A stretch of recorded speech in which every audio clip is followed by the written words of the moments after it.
महाराष्ट्रातील तमाम शेतकरी बांधवांचे आपल्या TV6 मराठी युट्यूब चॅनलवरती सहर्ष स्वागत आहे. शेतकरी मित्रांनो, नमो शेतकरी योजनेबाबत अत्यंत महत्त्वाची अपडेट्स या ठिकाणी आलेली आहे. आपण ज्या हप्त्याची ते वाट बघत होतो म्हणजे 8वा हप्ता, तो आता लवकरच आपल्या अकाउंटवर इथे जमा होणार आहे. याची संभाव्य तारीख आणि जो हप्ता आपल्या अकाउंटवर कधी जमा होणार याची संपूर्ण डिटेल्समध्ये माहिती आपण या व्हिडिओच्या माध्यमातून इथे बघणार आहोत. पुढील हप्ता कधी येणार, याची पात्रता निकष काय आहे आणि कोणत्या शेतकऱ्यांना हा जो हप्ता आहे हा हप्ता इथे भेटणार आहे, हे संपूर्ण आपण या व्हिडिओच्या माध्यमातून इथे बघणार आहोत. त्यामुळे हा व्हिडिओ शेवटपर्यंत नक्की बघायचा आहे. तर बघू शकता बघा, महाराष्ट्र सरकारकडून सुरू करण्यात आलेली नमो शेतकरी महासन्मान निधी योजना ही राज्यातील शेतकऱ्यांसाठी अत्यंत महत्त्वाची योजना मानली जाते.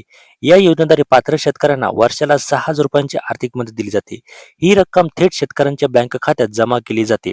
बघा शेतकरी बांधवांनो, ही जी रक्कम आहे ना, ही थेट शेतकरी बांधवांच्या अकाउंटवर इथे जमा केली जाते. म्हणजे आपण जर मागील हप्ते बघितले तर आपल्याला नमो शेतकरी आणि PM किसान हे दोन्ही जे हप्ते ना, हे सोबत भेटलेले होते. 2-3 हप्ते 4-4 हजार रुपये आपल्याला एका टायमाला इथे भेटले होते. परंतु काय झालं की मागील 2 हप्त्यापासून आपल्याला नमो शेतकरी योजनेचा जो हप्ता आहे तो इथे वेळेवर भेटत नाहीये. त्यामुळे शेतकऱ्यांमध्ये इथे चिंतेचं वातावरण इथे निर्माण झालेलं आहे. आता विशेष म्हणजे ही योजना केंद्र सरकारच्या PM किसान सन्मान निधी योजनेच्या धर्तीवर सुरू करण्यात आलेली आहे. म्हणजे ते योजनेसारखी ही योजना सुद्धा राज्य सरकारने ती सुरू केलेली आहे. त्यामुळे अनेक शेतकऱ्यांना PM किसानचे 6,000 आणि नमो शेतकरी योजनेचे 6,000 मिळून वर्षाला तब्बल 12,000 रुपये इथे भेटत असतात. आता मित्रांनो, यापूर्वी या योजनेचा 8वा हप्ता अनेक शेतकऱ्यांच्या खात्यावर जमा करण्यात आलेला होता. बघा, याचा जो 8वा हप्ता आहे ना, हा खूप सारे शेतकरी बांधवांच्या अकाउंटवरती जमा झालेला आहे. परंतु कमीत कमी 10 ते 20% शेतकऱ्यांना हा जो हप्ता आहे ना, तो इथे भेटलेलाच नाही. त्याचं कारण सुद्धा आपण या व्हिडिओच्या माध्यमातून पुढे बघणार आहोत. काही शेतकऱ्यांना वेळेवर पैसे मिळाले तर काही अजूनही पुढील हप्त्याची वाट बघत आहे. अशातच आता नव्या हप्त्याबाबत सोशल मीडियावर आणि विविध बातम्यांमध्ये मोठ्या प्रमाणात चर्चा सुरू झालेली आहे. अनेक ठिकाणी 25 मे पासून हप्ता जमा होण्याची शक्यता इथे सांगितली जात आहे. मात्र मित्रांनो, कोणतीही तारीख अधिकृतपणे जाहीर झाली आहे का, ही तपासणी खूप गरजेची आहे. कारण अनेक वेळा सोशल मीडियावर फिरवणारी बातमी पूर्णपणे खरी असलेच असं नाही. बघा शेतकरी बांधवांनो, इथे काय झालेलं आहे की खूप साऱ्या बातम्यांमध्ये असं सांगितलं जात आहे की 25 मे पासून याचा जो हप्ता आहे ना, हा वितरणास सुरू झालेली आहे.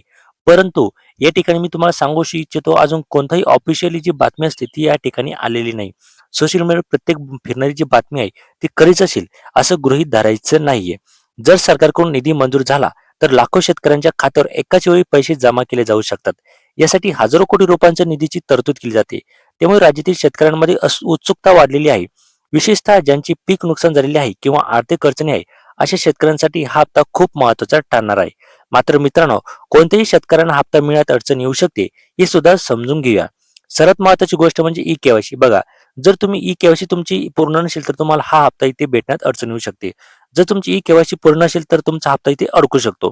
त्याचबरोबर आधार कार्ड बँक खात्याची लिंक असणे हे सुद्धा आवश्यक आहे.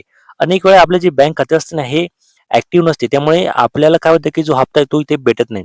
आणि त्यानंतर सगळ्यात महत्त्वाचं कारण म्हणजे आपली फार्मर आयडी. हो, तुमच्याकडे फार्मर आयडी नसेल तर तुम्हाला कोणत्याही सरकारी योजनेचा जो लाभ आहे ना, तो इथे भेटत नसतो. त्यामुळे आजच आपली फार्मर आयडी जी आहे ना, ती काढून घ्यायची आहे. जर आपण फार्मर आयडी काढली तर आपल्याला जसं की पीक विमा असेल, नमो शेतकरी, PM किसान अशी खूप साऱ्या जी योजना आहे शेतकऱ्यांच्या योजना, त्या योजनेचा आपल्याला लाभ भेटत नाही. त्यामुळे आपल्याला फार्मर आयडी सुद्धा इथे काढणे इथे गरजेचं आहे. आता PM किसान योजनेत नाव असलेल्या शेतकऱ्यांना नमो शेतकरी योजनेचा लाभ मिळण्यासाठी शक्यता जास्त असते. त्यामुळे PM किसानचा स्टेटस देखील तपासणे गरजेचं आहे. जर PM किसान मध्ये काही समस्या असेल तर नमो शेतकरी योजनेतही तुम्हाला अडचण येऊ शकते. हे सुद्धा इथे लक्षात ठेवणे इथे खूप गरजेचे आहे.